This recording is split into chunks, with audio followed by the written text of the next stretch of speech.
بسم الله الرحمن الرحيم. ازيكم يا شباب؟ ايه الاخبار؟ عاملين ايه؟ دي الحلقه الثالثه ان شاء الله في البلاي ليست بتاع الاي اي برودكتيفيتي. ومعانا النهارده باشمهندس محمد جمال، سينيور باك اند. ممكن تعرفنا بحضرتك يا باشمهندس؟ تمام، ازيك يا احمد؟ ايه الاخبار؟ عامل ايه؟ الحمد لله. انا محمد جمال، سينيور باك اند ديفلوبر، خريج حسابات معلومات القاهره.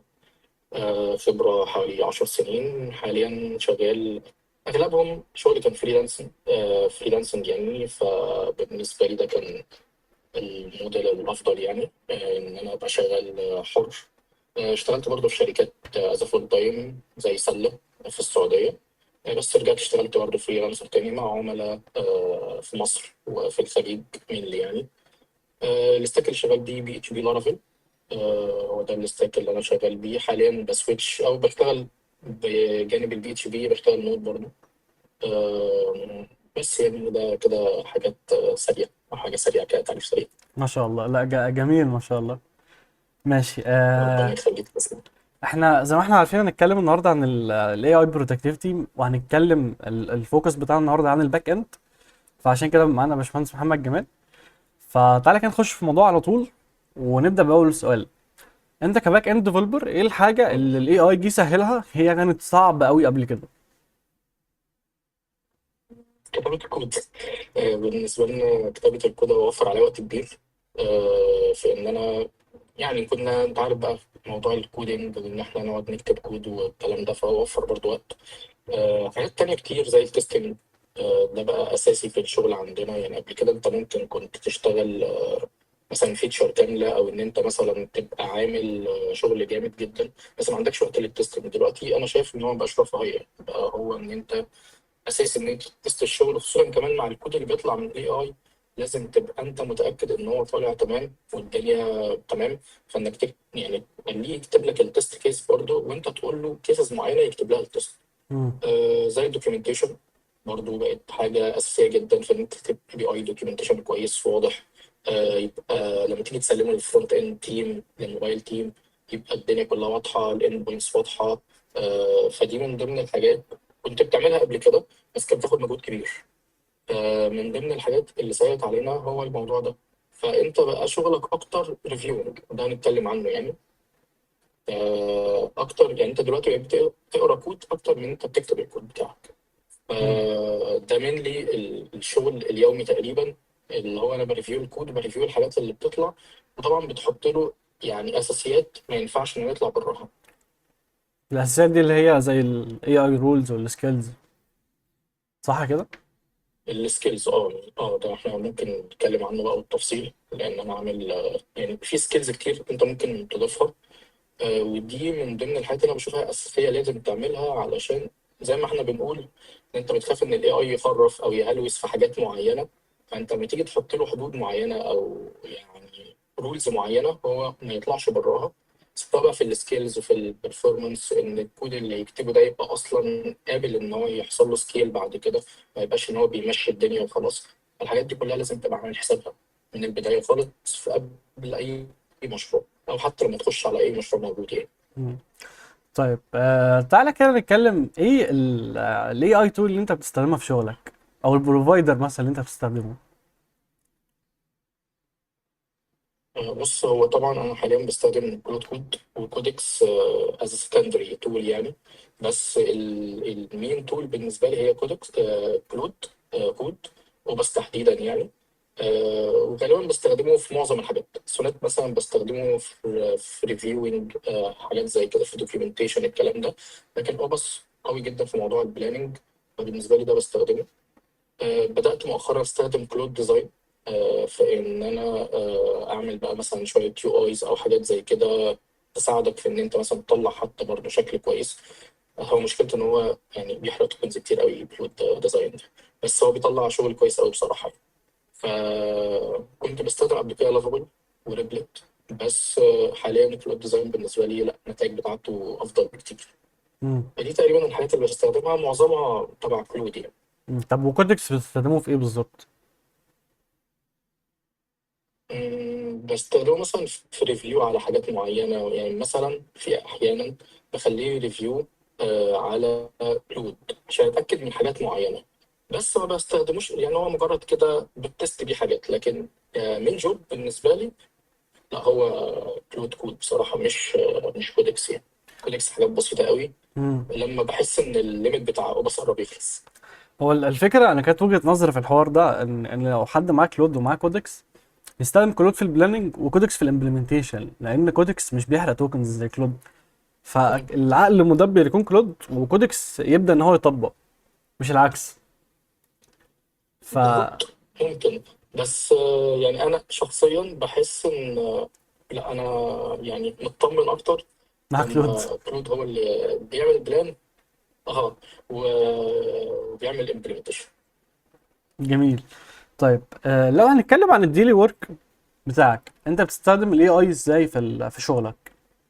مثلا لو هنتكلم عن الاي بي اي ديزاين مثلا. تمام. طيب بص، هو يعني هو الموضوع بينقسم شقين. اول حاجه، لو انت مثلا عايز تعمل مديول جديد او اند بوينت جديده، بتقول له كل الحاجات اللي انت عايزها بالتفصيل. ودي من ضمن الحاجات اللي يعني ممكن كنا بنغلط فيها في البدايه، ان انت كنت معتمد شويه او شويتين ان هو بيقوم بالدور ده، فهو بيعمل الحاجات دي مع نفسه. لا، هو انت لازم تقول له كل التفاصيل. عايز والله الاتريبيوتس تبقى بالشكل الفلاني، التايبس تبقى بالشكل الفلاني وكده. فانت على قد ما تقدر تحاول ان انت تحجمه في كتابه الكود، بس مش في ان هو يفكر مكانك. علشان يعني تخليه ان هو يعني نقدر نقول آه طول مساعدة، مش هو اللي بيعمل لك الشغل. لا، انت اللي بتعمل الشغل وكل حاجة، بس هو بيعمل لك ايه، بيجيبك جون يعني زي ما بنقول. بس انت بتكون مدربه على كل الحاجات دي ومديله كل الحاجات دي. امم ده الشق الاولاني. لو انت هتبدا من يوم جديد، لو هتعمل حاجه هي اوريدي موجوده، او انت مثلا داخل على بروجكت هو اوريدي موجود، بتخليه الاول يقرا، يطلع لك دوكيومنتيشن، يقول لك السمري بتاع الحاجات اللي موجوده ايه، او الموديول اللي انت هتشتغل فيه او هتكمل عليه. يقول لك مثلا والله في جابس في الحته الفلانيه. يعني مثلا انا شغال في مشروع دلوقتي، المشروع ماشي باركتكتشر معين. انا ما ينفعش امشي بدماغي انا، لا، انا لازم اخليه يفهم الاركتكتشر الموجوده في المشروع اللي التيم اصلا اوريدي بيبنيها، ويخليه يكمل عليه. لان انت لو سبته وما قلتلوش الموضوع ده، هو ممكن يعمل ده من دماغه، ما فيش اي رابط بالنسبه له، او ممكن يكمل على الكود من دماغه. فانت بتحاول تخليه يتعلم اللي موجود ده، في حاله انت داخل على مشروع اوريدي موجود مش حاجه جديده. بتخليه يتعلم اللي موجود كويس، وبعد كده بتقول له كمل على الرولز دي. ويفضل اي تيم هتشتغل معاه يبقى فيه رولز واضحه، بتكتبوها الكودكس او الكود، عشان ان انتوا تشاوروها مع بعض، يبقى الكود كله واضح او الستاندرد كلها امم واضحه. ده بالنسبه للجزء بتاع البلاننج او الامبلمنتيشن. بعد ما بيخلص لازم يبقى في جزء ريفيو. لازم ان انت تريفيو عليه كود بعينك، وتشوف الدنيا ماشيه ازاي، وتست وتجرب وترن التست كيسز اللي احنا كنا قلنا عليها من شويه، ان الدنيا كلها تمام. وتاخد وقت كويس في موضوع الريفيو ده، مش اللي بيطلع تعمله ديبلوي على طول. بس حته الريفيو على فكره ورا كود الاي اي ساعات بتكون رخمه، لان هو بياخد طرق معينه في الامبلمنتيشن ممكن تكون انت مش فاميليار بيها، او الطريقه اللي هو خدها غريبه شويه او كومبلكس شويه. فخلينا متفقين ان حته الكود ريفيو ورا الاي اي صعبه جدا، زي يعني ان انت تريفيو ورا جونيور مثلا هتبقى اسهل من ان انت تريفيو ورا اي اي، رغم ان هو ممكن يكون عامل التاسكايه صح، بس الكود بيكون فيه كومبلكسيتي شويه. فهل ده صح ولا غلط؟ هو بالظبط. بص هقول لك على حاجه، يعني انا دي لاحظتها مثلا من فتره. ان كلود او يعني الاي اي تولز عامه بتكتب اف كونديشنز كتير قوي. اللي هو اف كذا اعمل كذا، فانت بتلاقي الكود كله عباره عن نستد اف كونديشنز. هو فاللي هو لا، الاي اي من الموضوع جوه مش اصلا، ما ينفعش. هو الاي اي من جوه اصلا عباره عن اف كونديشنز فهو جاي بيرسم لك. بالظبط. فهو لازم، هو بص الفكره ان هو تلاقي اف كونديشنز كتير، فده ريفيو صعب جدا ان انت تريفيو حاجات زي كده. وخد بقى امثله من دي كتير يعني. بس انت بتحاول تقول له لا، ما تستخدمش الاف كونديشن. يعني مثلا في الطبيعي، سيبك من الاي اي دلوقتي، في الطبيعي انت مثلا كنت بتكتب الاف كونديشن في اضيق الحدود. لكن لو في حاجات انت هتزودها بعد كده، بيمنت جيت واي مثلا، ما ينفعش اقول له اف بيمنت بتساوي كذا مم. اعمل ده، لو البيمنت بتساوي كذا اعمل ده. لا، هو ده في في ديزاين باترنز. باترن انا المفروض اتبعه، استراتيجي باترن.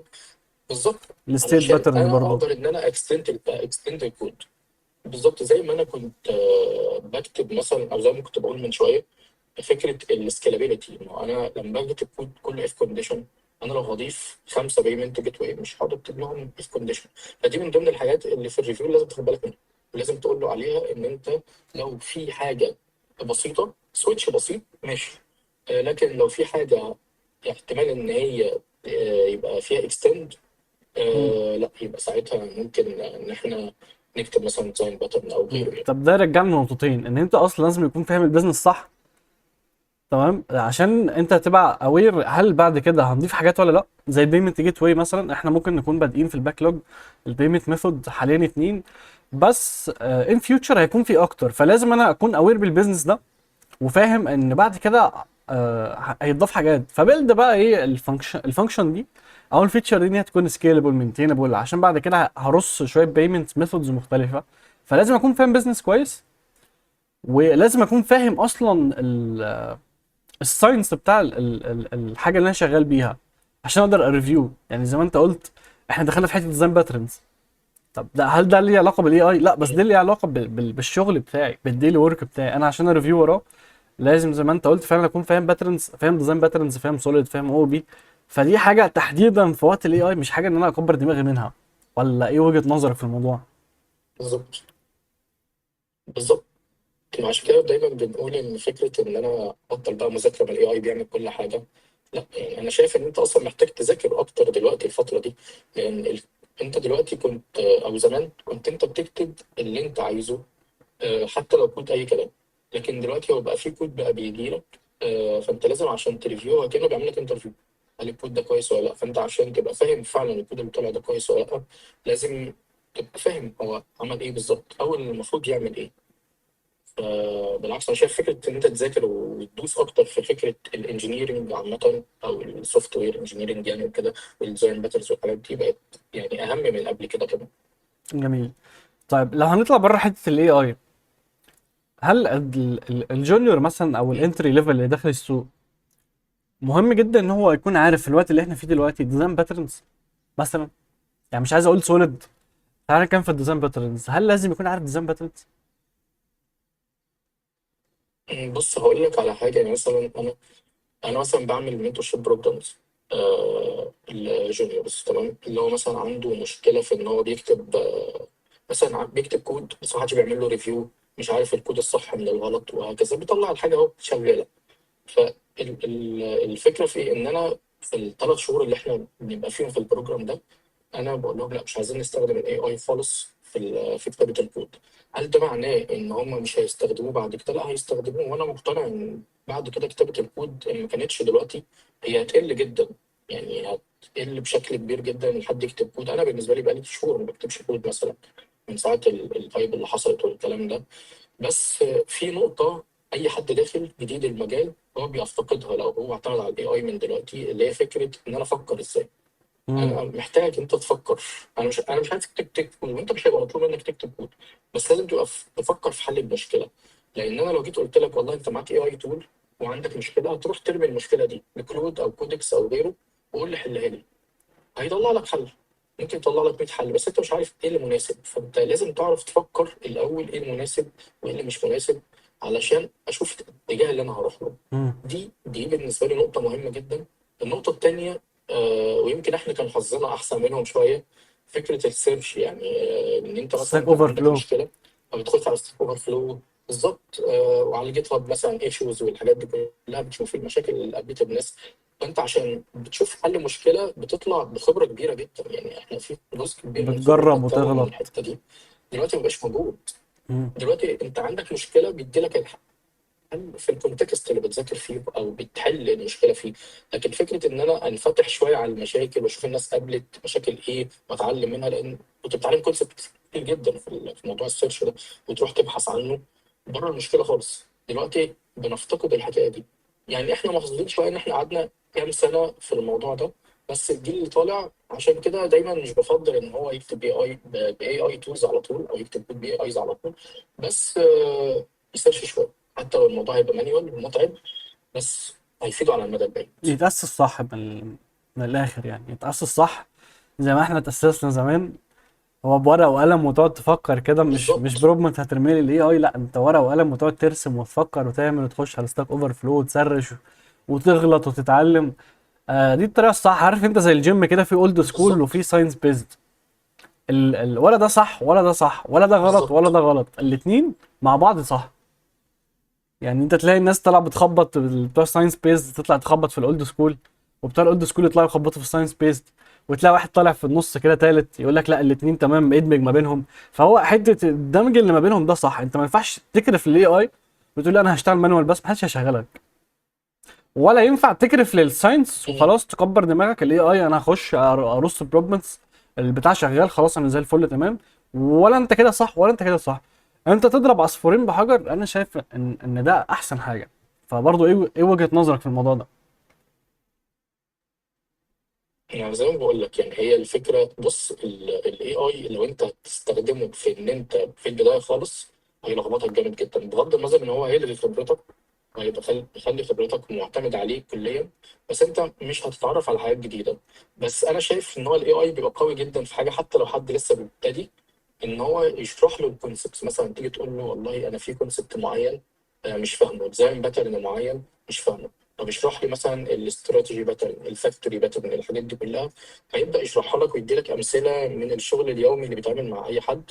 فده هيثبت الفكره عندك بكتير يعني. وده بالنسبه لي شايف ان حتى لو حد جونيور ممكن يعمل كده. يعني هو بالنسبه له يفضل ان هو يعمل كده اصلا، امم. ويسيرش ويشات بقى مع شات جي بي تي بقى مثلا، او كلود او غيره، في المفهوم لغايه لما يفهمه بالمصري كده بتاعنا عادي، هيثبت المفهوم. لكن ان انت تخش في الامبلمنتيشن من بدري هيلخبطك جامد. امم. طيب تعالى كده كده نرجع للباك اند. يعني ممكن تكلمنا بقى عن الديلي ورك بتاعك كاي بي اي ديزاين، ديباجنج، تيستنج. احنا اتكلمنا في الدوكيومنتيشن، تعالى نتكلم في داتابيز ورك. فكلمني كده على الباك اند، ازاي انت بتستخدم الاي اي في الباك اند نفسه في شغلك كباك اند ديفلوبر. بص، لو هنتكلم على الداتابيز تحديدا، الداتابيز الديزاين بتاعها لازم انت اللي تبقى عامله. امم. هو ممكن يساعدك بس انت لازم تبقى فاهم. زي ما انت كنت لسه بتقول من شويه موضوع البيزنس، انت لازم تبقى عارف البيزنس رايح فين، السكيل بتاعه لغايه فين.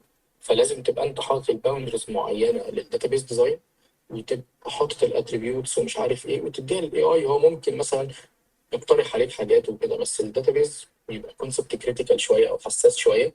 فانت لازم ما تديهولوش كله مره واحده ان هو ينفذه از تاسك او از بالك تاسك كده. لا، لازم انت تبقى عارف الديزاين، تبقى عامل اي ار دي كده مثلا او دايجرام كده، تبقى عارف الدنيا ماشيه ازاي فيه، علشان هو ما امم. يسوحكش.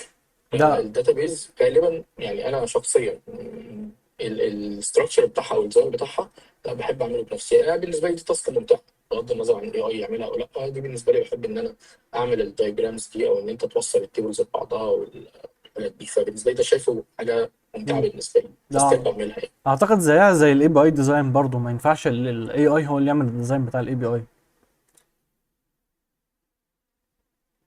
في اجزاء واجزاء. يعني انت ممكن تخليه مثلا إن هو يعمل حاجات معينه، بس يعني هو شاطر جدا في الجزء بتاع الانترنال اكتر، في ان هو ممكن ينفذ لك الموضوع بشكل كويس وكده. لكن كبلاننج انت ممكن تشتغل معاه في الحته دي شويه. يعني انا بحب دايما اشات، حتى يعني بغض النظر عن كلود كود او كده، اتشات معاه اشوف ايه افضل طريقه نعمل بيها الاركتكشر ده مثلا.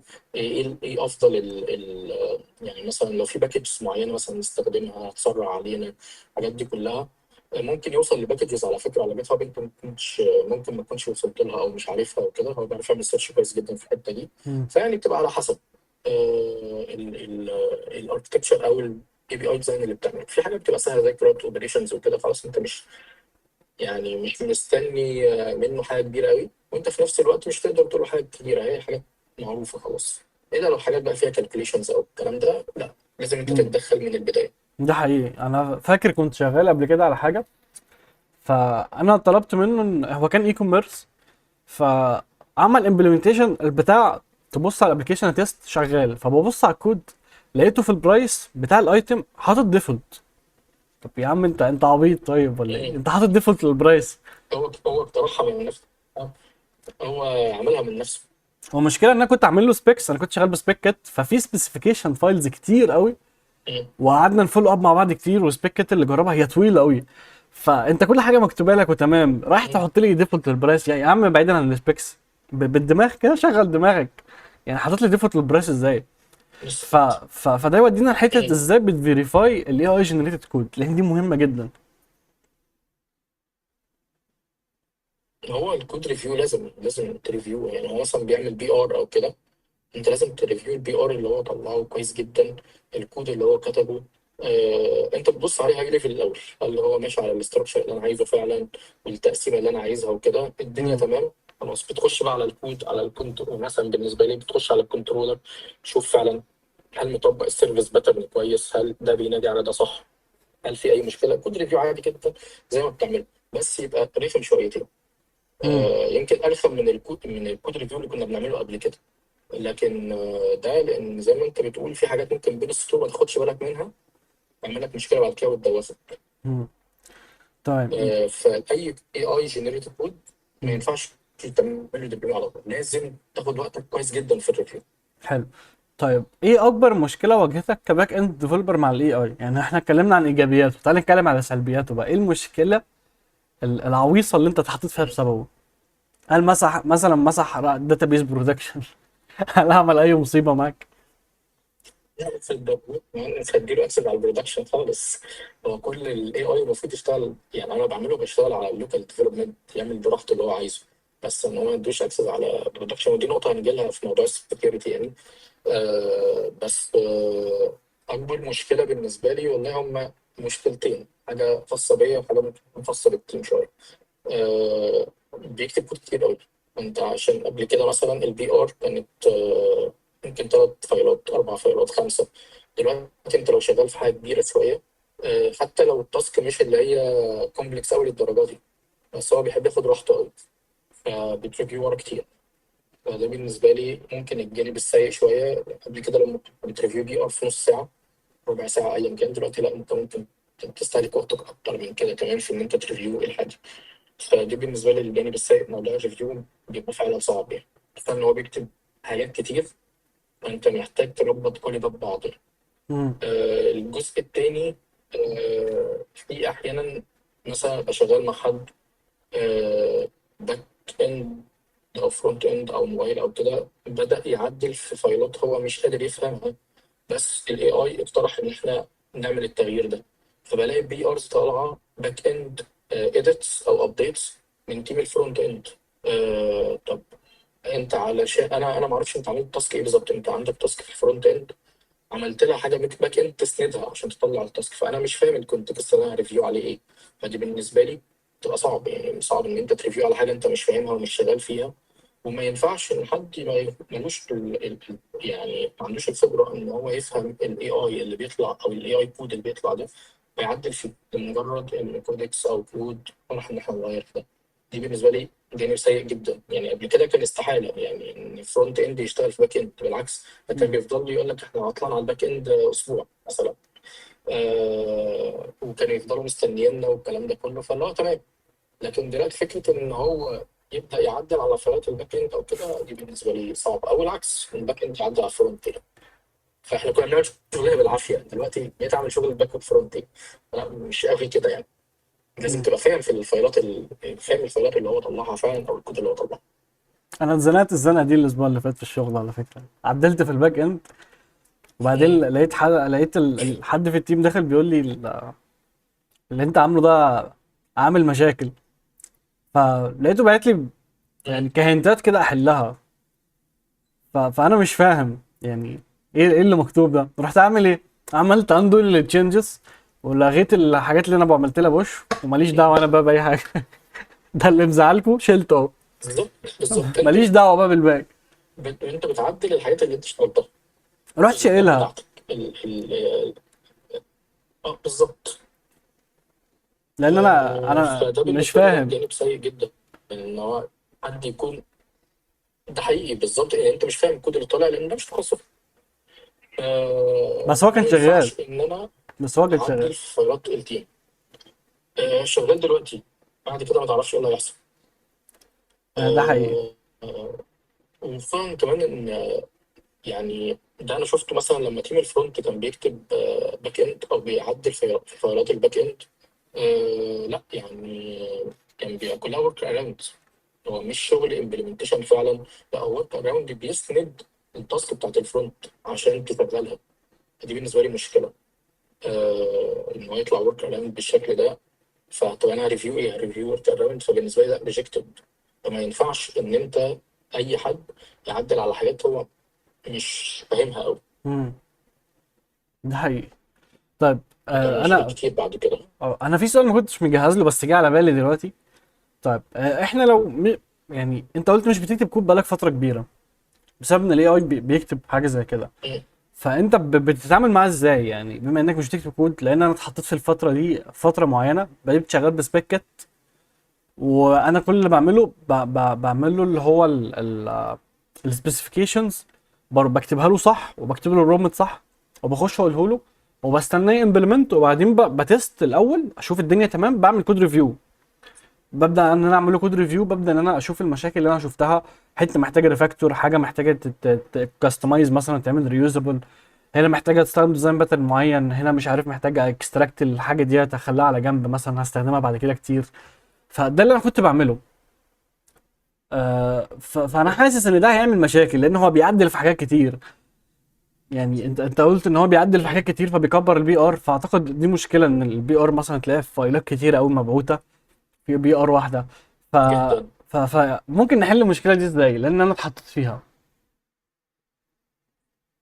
بص انت قدر الامكان تديله التاسك اللي انت تقدر تعمل لها ريفيو بسرعه. يعني حاول تقسم التاسكات او تكسر التاسكات لحاجات اصغر. ودي من ضمن الغلطات اللي انا وقعت فيها برضو، ان انت كنت حاطط امال كبير عليه، مع الناس بقى بتتكلم عليه ان هو ده الساحر اللي جاي بيخلص الشغل كله. فاللي هو اعمل البروجكت ده كله وما تغلطش ولا غلطه.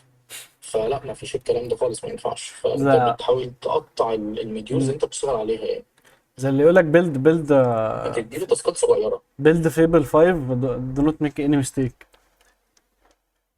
اه without any mistake، بالظبط كده. فطبيعي، ما هو طبيعي انت متوقع ايه يعني؟ يعني في مثلا حاجه كنت بعمل لها تيست انا وحد معايا كان شغال في التيم، كانت وقت بره الشغل كده. كنا بنجرب شويه حاجات.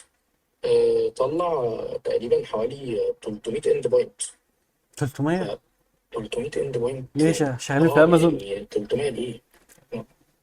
مش عارف يعني ليه 300، او ان هو ليه. انا هرجعهم امتى؟ يعني كنت بنتست شويه حاجات كده وبتاع. فعشان كده بقول لك انت لو سبت له الدنيا، لا هتلاقي الموضوع سرح جامد. مم. فقدر الامكان تديله تاسك محدده، كونتكست واضح، الجول بتاعي كذا، علشان فعلا تعرف تاخد منه نتيجه كويسه وتقدر انت تريفيو عليها. مم. فهمت. طيب تعال نتكلم بقى عن السكيورتي. التوبيك ده حساس شويه فانا مم. ركنته لغايه الاخر. ازاي اتكلم سكيورلي مع الاي اي وانا بتشات معاه؟ ازاي اتكلم معاه بطريقه صح يكون فيها سكيورتي؟ وازاي اسكيور كمان الكود بتاعي او الكود الاي اي جنريتد كود اللي هو بيطلعه، لانه هو احيانا بيكرف. حتى لو حطيت له سكيلز، حتى لو حطيت له رولز، حتى لو كاتب له في بروبمنت، تمام، احيانا بيكرف للحاجات دي وبيكبر دماغه، فالكود اللي هو بيطلعه مش سكيور. ولو حتى انا كتبت له شويه حاجات وهو مشي وراها وطلع المفروض هو اهتم بالسكيورتي وطلع كود، ازاي ان انا اقدر ان انا انهانس السكيورتي؟ وازاي اقدر ان انا اشوف المشاكل بتاع السكيورتي اللي حصلت؟ وازاي ان انا اتكلم معاه بسكيورلي برضو؟ يعني حابب اسمع منك بقى الحاجات اللي انا قلتها دي كلها. هو سؤال كبير شويه. بص هو، لا يعني هحاول ان احنا اقول لك الحاجات اللي مثلا بحاول ان انا اعملها يوميا. ومن الغلطات اللي انا بشوفها، يعني الغلطات اللي انا بشوفها، انت ممكن تشير معاه اي بي اي كي مثلا او سيكريت كي، فدي مشكله. هو نفسه لما تيجي تشير معاه حاجه زي روح كده بيقول غيرها. لك لا، ده لازم تعمل ريجنريت، لازم تعمل ريجنريت. ما ينفعش انا اشير معاه اي بي اي كي. ما ينفعش في ملفات دوت ان في مثلا عندنا في لارافيل، عندك فايل فيه دوت ان في، في السيكريت كيز بتاعتك، الحاجات السيرفيس اللي انت بتستخدمها، الاي بي اي كيز يعني. ما ينفعش ده يبقى بابليك، ما ينفعش ان ده اقدر اعمله كوميت في الجيت هاب. ده بقى الجانب السيء من الفايب كودنج. انت بتلاقي مشروع معمول هو شكله من بره حلو، بس تعالى كده شوف هتلاقي فيه اي بي اي كيز طلعت، هتلاقي فيه سيكريت كي، في حاجات كتير جدا. فعشان اتغلب على ده برضو مفيش مفر من موضوع المانيوال ريفيو. انت لازم تراجع الحاجات اللي هو طلعها، ولازم تخليه يمشي زي ما انت كنت بتقول. هو في حاجات فعلا سكيلز معينه ممكن ان هو من فضلك ما يمشيش عليه ويعملها من عند دماغه. فانت لا، قبل ما تعمل امبلمنتيشن للمديول تقول له انا هعمل سكيل اسمها كذا وسكيل اسمها كذا، اعمل لهم ابلاي قبل ما تعمل حتى البلان بتاعه المديول ده. هتلاقيه بيعمل لهم لود لازم، لان فعلا لو انتوا ما قلتلوش الموضوع ده هو ممكن ما يعملهاش اصلا. امم. فتكون حاطط له رولز معينه، ان الانبوت يبقى شكله عامل كذا، الاوتبوت لازم يبقى شكله امم. كذا. السكيورتي رولز او الجايد اللي انتوا ماشيين عليه بادق التفاصيل. فده لازم تعمله وتخليه قبل اي بلان يمشي عليها الاول، علشان يتاكد ان الامبلمنتيشن ماشي مظبوط. بعد ما بيخلص هتعمل المانيوال ريفيو بتاعك، وممكن بعد فتره مثلا في ويك اند مثلا، او انت مثلا عايز تتاكد ان الدنيا تمام، ممكن تشوف موديل تاني زي كودكس زي ما كنت بقول في الاول، خليه ريفيو كده سريع وتقول له ايه الجابس اللي موجوده في الموديل ده او في الامبلمنتيشن ده. فهيقول لك شويه حاجات هتفتح عينك على الحاجات اللي انت كنت مش واخد بالك منها، هتبدا تسد الثغرات دي. طول ما انت بتريفيو هتلاقي بيطلع لك مثلا في حاجات كريتيكال، في حاجات هاي، في حاجات ميديوم، وهكذا. فانت بتشوف الحاجات اللي هو الجابس اللي غلط. دايما لازم تعمل موضوع الريفيو ده. ممكن تعمل سب ايجنت اصلا خاص بموضوع الكود ريفيو، او هو في سب ايجنت اصلا اوريدي في كود بيعمل الموضوع ده، بس تعمل بقى حاجات سب ايجنت للسكيورتي. يعني تقسمها زي ما انت عايز، امم. بس اي كود يطلع لازم يعدي على الايجنت ده. امم. بس على فكره موضوع السب ايجنت بيحرق توكنز كتير. اه، لان هو بيشتغل امبرل. انت عندك ممكن تشتغل كونتكست 3 أو 4 سب ايجنتس مع بعض. بالظبط. يعني اه انا اه بالظبط. في كودكس في مره بس بن كان عندي تاسكايه كبيره شويه فيها سب تاسكس كتير، وكانت معموله بسبيكت وانا عايز انجز، فقلت له انت ممكن تستخدم اي سب ايجنتس موجوده او اي بلجنز وانت ممكن تنجز بيها الشغل. لقيته فتح لي 8، فتح لي 8 سب ايجنت، مم. وانا قاعد بتفرج كده حاطط ايدي على دماغي. انت بتعمل ايه يا عم؟ عارف انت الميم بتاع انت بتطلع ايه؟ كل واحد بيعمل حاجه معينه يعني. والله بجد انا قاعد بتفرج، انت مم. بتعمل ايه يا عم؟ فاتح لي سب ايجنت بتمبلمنت وشويه حاجات بالكود مم. ريفيو. يعني هو بيريفيو، يعني فاتحهم مستنيين اوت بوت من سب ايجنتس تانيين عشان يعمل لهم ريفيو. يعني ده واحد واثنين بيمبلمنت، ثلاثة وأربعة مستنيين واحد واثنين يخلصوا عشان يعمل لهم ريفيو، وفاتح لي خمسة وستة. والمشكلة إن هو فاتحهم. طب ما كنت تستنى تخلص بالظبط خمسة بالظبط. وستة يعمل ريفاكتور، مش عارف 8 مم. و9 يكتب تيستنج. طب يا عم استهدى بالله، واحدة واحدة. يعني قاعد كده حاطط ايدي على راسي. الكوتا يا عم، انت هو بتعمل ايه؟ هو بيصدق. هو خلاص خد هو البريميشن، بيصدق هيلعب بقى، هيلعب بس في الكوتا. عشان كده انا بقول لك هو بياخد الكونتكست منك. فانت لازم تقول له مثلا شغل ايجنت 1 أو 2 أو 3، ما تسيبوش لخياله ان هيسرح جامد قوي. ده حقيقي. ولو سرح بيعمل مشاكل. يعني انا زي ما كنت بقول لك قبل الفيديو، هو بيعمل مشاكل كتير يعني. بيضرب لي كوتة ال5 ساعات في تاسكايه اه واحده. انا افتكرت لما احنا كنا مع بعض، اه، ده حاجه بالظبط. لما قلت لي كودكس عندك كانه داونلود كده بار عمال بيخلص كده وانت في نص التاسكايه، حرفيا ده بالظبط بيحصل بالظبط. معايا. طيب لو هنتكلم بقى في السب ايجنتس عامه اه بتخلي الحرق كتير قوي، بتخلي الحرق عالي قوي. بس المشكله ان هو بيطلع الحاجه كويسه، فانت بتبقى متردد اضرب الليميت بس اعمل الحاجه اعملها ولا ولا. لا؟ اه. فالموضوع بقى رخم. طيب لو هنتكلم بقى عن السكيورتي ككودينج من ناحيه الباك مم. اند، بعيدا بقى عن الاي اي، من ناحيه الباك اند، ازاي باشمهندس محمد جمال بيركز على السكيورتي في الكودينج كباك اند؟ ده بعيدا عن الاي اي مم. بقى، انا حابب اسمع منك. بص والله يعني انا بالنسبه لي الجزء بتاع الانبوت ده اهم حاجه. وخصوصا كمان يبقى عندك انت بعد ما بتسلم مثلا، خصوصا الابلكيشن. يعني مثلا انا كنت شغال في ابلكيشن كريتيكال شويه، كان خاص بسامه اللي هو البنك المركزي السعودي. وكان في كذا ابلكيشن تاني موضوع فيه كريتيكال شويه، كان بيجي لنا سكيورتي اوديت بيبص على الكود والكلام ده. من اكتر المشاكل اللي احنا كنا بنشوف ان هو الموضوع بسيط يعني، ده انبوت يعني. بس الانبوت ده ممكن فعلا يبقى فاتح لمشاكل كتير تانية جدا بعد كده، ويحصل اكسبوز مثلا للاي بي اي كي مم. وقصه كبيره. فانت الانبوت بتحاول تقفله قدر الامكان في الموضوع ده. الاوتبوت لازم يطلع، يعني مثلا ما ينفعش ابقى الاي بي اكسبوز اي الاند بوينت مثلا في ومرجع الريسبونس. الاتريبيوتس كلها. اه. بالظبط، يعني في كذا حاجه. يعني مثلا في الاي بي اي كي، انا ببعت للفرونت اند، هو عايز مثلا اسم اليوزر والايميل. ما ينفعش اروح ارجع له الليسته كلها اللي ممكن هو مش محتاجها اصلا. فده از سكيورتي وايز، از اصلا performance مش محتاج كل ده. فانت لازم تتحرى من الداتا اللي بترجع لك او بترجع لليوزر، حتى لو في جيسون يعني. والانبوت، الفاليديشن بتاع الريكوست ما ينفعش اعتمد على الفرونت اند. انا كان يعني في ابلكيشنز اصلا هي معتمده كليا على الفاليديشن بتاع الفرونت اند لا، بيتعمل له باي ريكوست. باس. طب افرض انا عملت مثلا سبوز، بالظبط، ما انا ممكن اعمل كل الاي بي اي. لو في اي كونديشنز مثلا، انا عملت سبميت الابلكيشن مره، ما ينفعش سبميت تاني.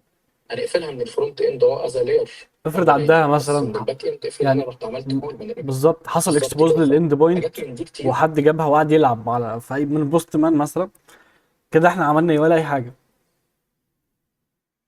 بالظبط، فعشان كده انت لازم يعني لا تبص على الموضوع ده من كذا جانب، وتنسى موضوع بقى الفرونت اند خالص. هو لو فعلا اي حاجه سريعا كده مثلا بدون دخول حتى في تفاصيل او كده، تبص عليهم: الانبوت اللي انت بتستقبله من اليوزر، والاوتبوت اللي انت بترجعه. مم. لازم يبقى يعني عليهم سكيورتي عاليه جدا، ولازم تبقى انت مراجعهم 100 مره يعني، وتتخيل الايدج كيس اللي ممكن تحصل. جميل. طيب لو هنتكلم بقى عن اخر حاجه نختم بيها الفيديو، ايه النصيحه اللي تقدمها للناس اللي بتستخدم الاي اي او الجونيور ديفلوبرز اللي لسه بيجنرز؟ انا اعتقد احنا قلنا انت قلت اجابه السؤال ده واحنا في النص، بس يعني انت معاك يعني تختم الفيديو بيه. خليني اكد تاني عليه. اه يعني اي حد داخل المجال فعلا، ما تخليش الاي اي يكتب الكود، اكتبه انت بنفسك. علشان تفكر، مش علشان انت هتفضل طول عمرك بتكتب كود. احنا مش هنكتب كود بعد كده، بس عشان تعرف تفكر ازاي، محتاج ان انت تشغل نفسك شويه وتفكر ازاي. طب انا الشركه عندي اصلا خلتني، او يعني عامله لي مثلا ريستريكشن ان انا لازم اخلص بسرعه والحاجات دي كلها. اعمل ده، بس مع نفسك. في ويك اند او بعد الشغل او الكلام ده، حاول تكتب كود، تفكر في مشاكل ازاي احلها. الحاجات دي كلها لازم يعني يبقى في طريقه دماغي تستوعب الحلول الممكنه اللي بعد كده. مش كل حاجه ان انا اعمل لها اساين للاي اي، لازم اعرف انا احل المشكله ازاي. واللي بنصح بيه جدا الاي اي بقى، ان انت تذاكر مع التوبكس. مثلا انت تقرا كتاب معين او مقال معين او كده، قابلت مصطلح مش فاهمه، روح على الاي اي، قول له اشرحه لي، وادي لي امثله بالعاميه. عادي جدا هيدي لك امثله. وكمان انت لو مثلا في شات جي بي تي او جيميناي او غيره، بتبقى اوريدي عامل معاه شات كتير جدا، فهو عارف انت شغال في ايه، وايه المشاريع اللي شغال فيها، والستاك اللي شغال عليه. هيبدا يطبق المفهوم ده على الحاجات اللي اوريدي انت بتعملها. مم. فدي يعني مثلا انا شات جي بي تي عارف ان انا شغال بلارافيل مينلي، فلما باجي اقول له مثلا على مفهوم معين، بيشرحه لي، وفي الاخر بيديني مثال ازاي طب ده نعمله في لارافيل او مفيد في الحته دي. مم. فالحته دي قويه جدا بصراحه في المذاكره يعني، بتوفر عليك وقت كبير جدا. جميل جدا. طب لكن في الكودينج ما يفضلش ان هو يعتمد عليه في البدايه. ماشي، احنا في حاجه نسيناها في النص، ازاي تكتب مربع. مم. انت قلتها في النص على فكره، بس اه كان اه كان من ضمن الكلام، بس تعالى نتكلم عليها كسؤال كده. ازاي اكتب برومبت كويس؟ بص، هو كان في حاجه احنا بنعملها مثلا، اللي هو طب تيجي تقول له از سينيور مش عارف يو اي يو اكس، اعمل الموضوع ده، او يعني تقول له الرول بتاعته ايه الاول، وبعد كده بتدي له الكونتكست. بس فعلا فكره ان انت تفصل له في الكومنت بتاعك يعني كل حاجه، دي مهمه جدا. لان ما ينفعش ان انا اقول له مثلا امبلمنت كذا واسيب، زي ما كنا لسه بنقول من شويه. لا، انت امبلمنت المديول ده، يستخدم السكيل الفلانيه والفلانيه، علشان هو ما يطلعش بره الحاجات دي. فانت بتديله الحدود دي كلها، ولو عامل سكيل بتفكره بيها عشان ما يعملهاش سكيل. مم. فلا تكتب برومت تاخد وقتك فيه. مثلا لو انت بتديزاين او بتعمل بلان لمديول لسه جديد، فلازم تاخد وقتك كويس جدا. لازم تفصله على قد ما يقدر، بحيث ان هو ما يطلعش بره الحدود اللي انت حاططها. يعني اديله تفاصيل على قد ما تقدر. ولو في مثلا فايلات مش محتاج ان هو يغيرها، يعني مثلا ممكن تقول له انا شغال باك اند، ما تروحش تعدل في فايل الفرونت اند، دي مسؤوليه حد تاني. فلا، عدل في الباك اند بس. عدل مثلا في الحته الفلانيه، طبق الديزاين بتاعك وهكذا. فدي بالنسبه لي من ضمن الحاجات المهمه جدا ان انت تديله تفصيل على قد ما تقدر يعني. انا كاحمد مثلا بكتب بروبلمنت ان انا بديك كونتكست بتاع المشكله، الحاجه اللي انا عايز اعملها، وبقول له م- الاماكن اللي ممكن هيعدل فيها، او الاماكن الحاجه ديت هيشتغل فيها. يعني بحصره كده في مكان معين، م- بقول له إن ده الكور بتاعك. بس انت هو ممكن يلعب في الحاجات الباقيه، بس ده الكور، خلي بالك ان دي الحته الاساسيه اللي انت هتلعب فيها. يبقى عندك الكونتكست والمكان اللي هيلعب فيه، وبديه الاكسبكتد اوتبوت. انت قلت الحته دي وفي نص الكلام ان انت بتقول له ان الاوتبوت احتمال يكون كذا وكذا وكذا وكذا، عشان برضو يتصور معاه م. الدنيا كانك بتواجه جونيور كده. انت بتقول له ايه دي التاسكيه بتاعتك، ودي الاماكن اللي تعدل فيها، والاوتبوت في الاخر هيبقى شكله عامل كذا. فبرضه بديله الاكسبكتد اوتبوت، بالظبط. وبديله الاي اي رولز. انا صراحه مش بمنشن الاي اي رولز، ولا بمنشن البلجنز، ولا السكيلز، لان انا كاحمد شايف ان الحاجات دي م- كده كده مكتوب ديسكريبشن. احنا فتحنا البلجنز او الاي اي رولز او السكيلز في ديسكريبشن ليهم، يقولوا انت هتستخدم دي وقت ما تحتاج م. كذا. وكده كده هم معمول لهم اندكسنج. فهو كده كده انا من وجهه نظري هو بالظبط، قاريهم بالظبط. وعارفهم ومتعرفين له. يعني انت مثلا لما بتستخدم كودكس، فانت حاطط دوت كودكس وحاطط له في الفولدر السكيلز بتاعته، فهو اوير بيهم. ووقت ما بيشوف ان هو محتاج الحاجه بيروح يلجأ لها، سواء ايجنتس بقى، سكيلز، بلجنز. فانا صراحه مش بمنشنهم، بسيبه مع نفسه، هو وقت ما يحتاجهم بروح لهم. دي وجهه نظري. من الحاجات في في كروت ساعات بيسكيب الموضوع ده شويه. اه بس في يعني بريم في في كروت مثلا انا عامل في رولز برنسبلز للابلكيشن. للكوميتس. نعم. آه ازاي؟ في برنسبلز للابلكيشن يعني هو بيبقى ماشي عليها.